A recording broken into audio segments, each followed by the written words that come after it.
locks fishing upon the schmear. One of these days, we're gonna get ourselves a salmon.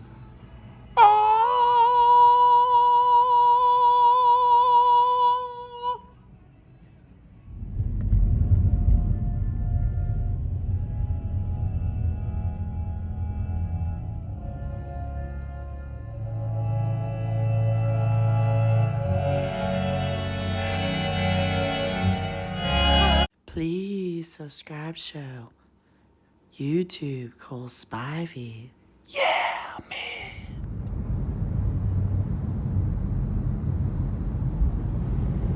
So if you follow my vlog yesterday, I told you there would probably be a wind advisory today. So big, strong winds hitting different directions. I can feel it. Almost feels like I'm sailing in a way. I'm trying to like keep the car steady, and I'm holding the car here, but these winds come in, these powerful winds. I don't know exactly how powerful they are, but it's supposed to be happening every once in a while today. So there's a wind advisory for this April 13th of 2022. And don't you worry, I will see my children again. The problem with the church is they don't see God in everything. They only see God in the things they want to see God in. So that means they only see God in some of the things. And their good book will say that God is in everything. And once they see that, then they'll start to let their guard down and be less judgmental. And the right type of discretion will be set forth. See, God is in control, not the church.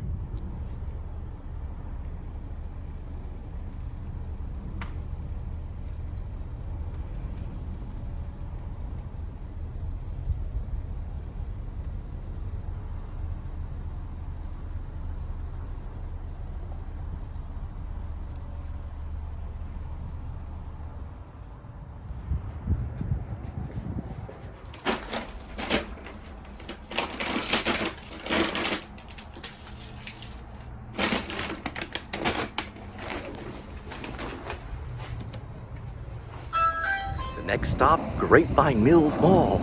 Yay! Yay, there it is. Grapevine Mills Mall.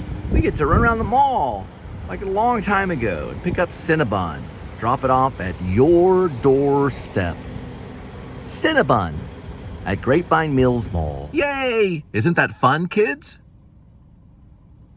Now it's just a matter of searching around in the mall to find that Cinnabon. I'm gonna guess it's probably at the food court.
Loading dock 2.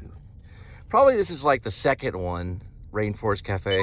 I don't really remember exactly where the food court is. R2 is getting really excited. I call Waze R2. Grapevine Mills Hall entry 2. They don't really say entry food court, but if they did, boy, that'd be exciting. That'd be exciting, and I'd go, yay! You get the yay! Oh, look, Rainforest Cafe, a wild place to shop and eat. So I'm thinking maybe not there either.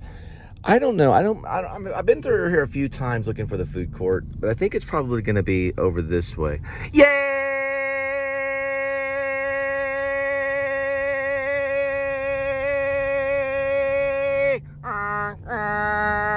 Yay! I can't wait. Yay!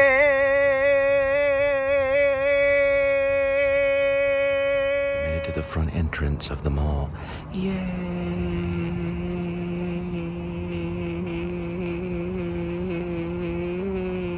These people are here, they're using the directory, but I can already tell you I don't need the directory right now because the food court is right down that way. Yay! Real excited. There's a Mercedes wagon with Big Bird in it right there.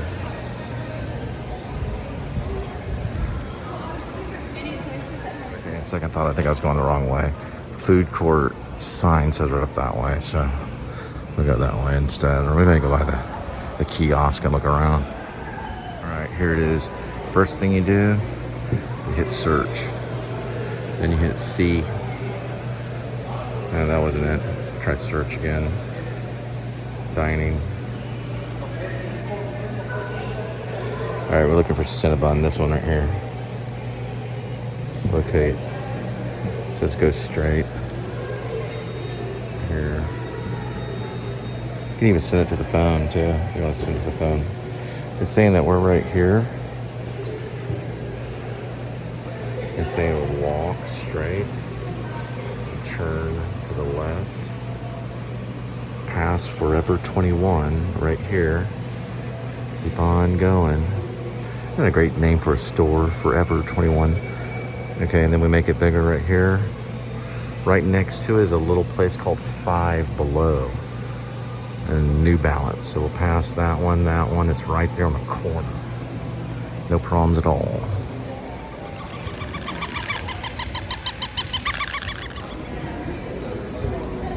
Alright, there's Forever 21.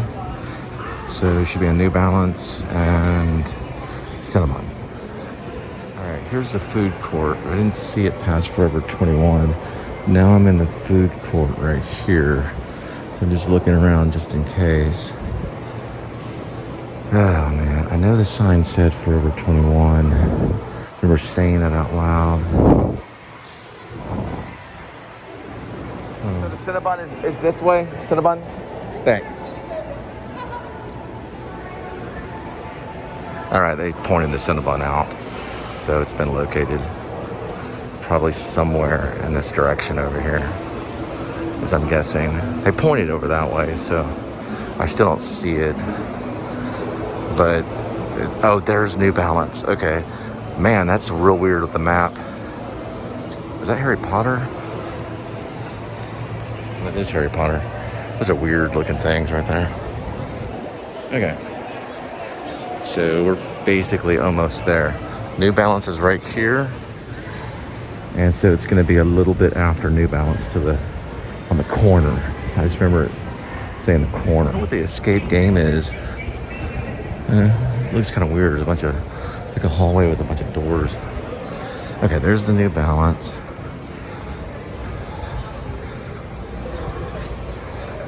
I know it was after the New Balance. There's should be like right around here somewhere. Huh. I remember it being on the corner. Man, I wish I would give out the entry numbers on these things. Oh, there it is. It's right there. Right by Five Below.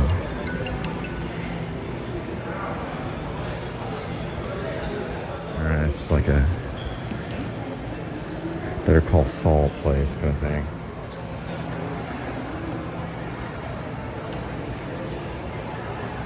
And if you look up this way, you can see the moon is approaching full. It's slowly approaching full. It's at a gibbous stage right now, so it just passed first quarter, and now it's at gibbous, and the next stage is full.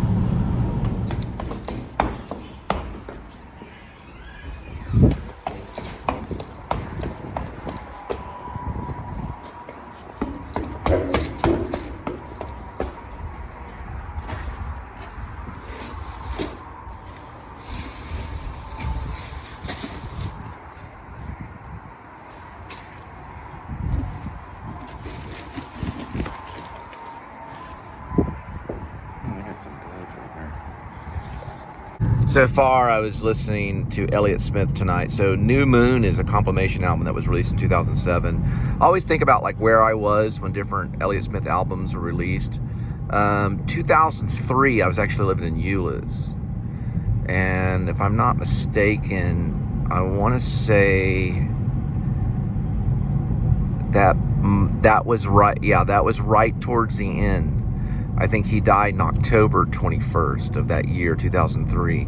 So they released posthumously an album called From a Basement on a Hill, which, according to Jordan the Lion's vlog about, because Jordan actually knew Elliott Smith and met him and everything, he recorded it, I think, in Echo Park, or some of it in Echo Park, but I think a lot of it was coming from his experience in New York. I don't know. I'd have to talk to some people that knew him. But rumor is, well, from the album, because King's Crossing, I think, is about the Brooklyn Bridge. I want to say he spent some time in New York writing some of that. But he brought it back to the basement on the hill, which was basically a place he was living in Echo Park. And that's where he actually... I don't want to just say, he ended his life, because we don't have 100% concrete proof. And if I ever get to be behind the biography movie about him, I'm a big fan of his. And I'm still reading up on his Wikipedia and stuff. I haven't read any bios on him. I don't know if he ever got a chance to write his own bio, but that's kind of in his work. There's been a lot of good biographical movies made. One being Control, which was about Ian Curtis, which is Joy Division lead singer. Another one, of course, is England Is Mine, which was about Stephen Patrick Morrissey, the lead singer of the Smiths. And I think they'll do a good one on Elliott Smith one day, a good biographical movie. I would love to be behind it in some way, because, for one thing, he was from Duncanville, but I found out he was actually born in Nebraska, in Omaha, Nebraska. But he came to Texas at a very, very, very young age, as a little boy. And then he left at 12 years old to Portland, Oregon. But anyway, regardless, the album that I'm talking about was released posthumously in 2004, which was From a Basement on the Hill. Okay, so in 2000, I believe he did Figure Eight, and I was actually pretty much in LA. I was in Long Beach in 2000 in December, and then spent that time, about 8 months in Long Beach, going back and forth from Hollywood. So I was there when he was there. That's when Figure Eight was released. But I did leave and went to New York, kind of in the same kind of pattern he did, because he went to New York too. I heard he went to Brooklyn, so I don't know. I might be corrected, but I heard he recorded in Brooklyn for a while. I think in 1997, Either Or came out. I'm kind of going backwards. Either Or was 1997. 1993, I'm going to say Elliott Smith. Actually, no. 90. I'm going to say 94 was Elliott Smith, or maybe 95. Then 94 was his first album, Roman Candle. Then his second album was Elliott Smith, which I believe is 95, I want to say. So 94 was Roman Candle, then 95 was Elliott Smith. Then 97 was probably XO. Or maybe that was 96. I think in 1997 might have been Either Or. XO is a very strong album. I've been listening to it lately. XO is a very, very good album.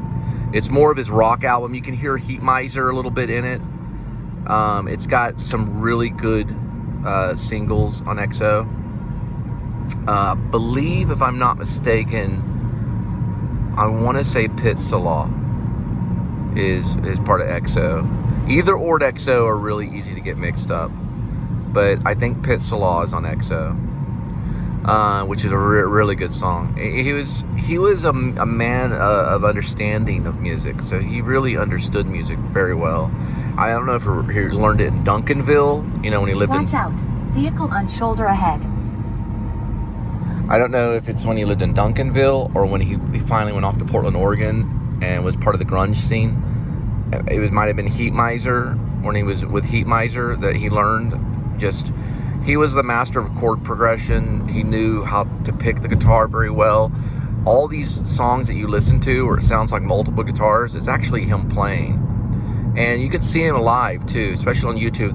They're probably going to come out with some more compilations of bootlegs of his stuff, just like they did with Bob Dylan. And he was kind of our Bob Dylan of our time, although I do compare him to kind of the American Nick Drake, because he was also an inventor of the guitar too. Not of the guitar, it's actually the instrument, but he invented some stuff too, a way of picking. He picked with 3 fingers. Don't know how he did it. Even Angelus, which is a very hard song to play, he picked that, I think, pretty much with 3 fingers. There's some people that have talked about his picking style is very unique. Anyway, so I was listening to that tonight. So I'm still listening to New Moon. New Moon's a compilation, 2007.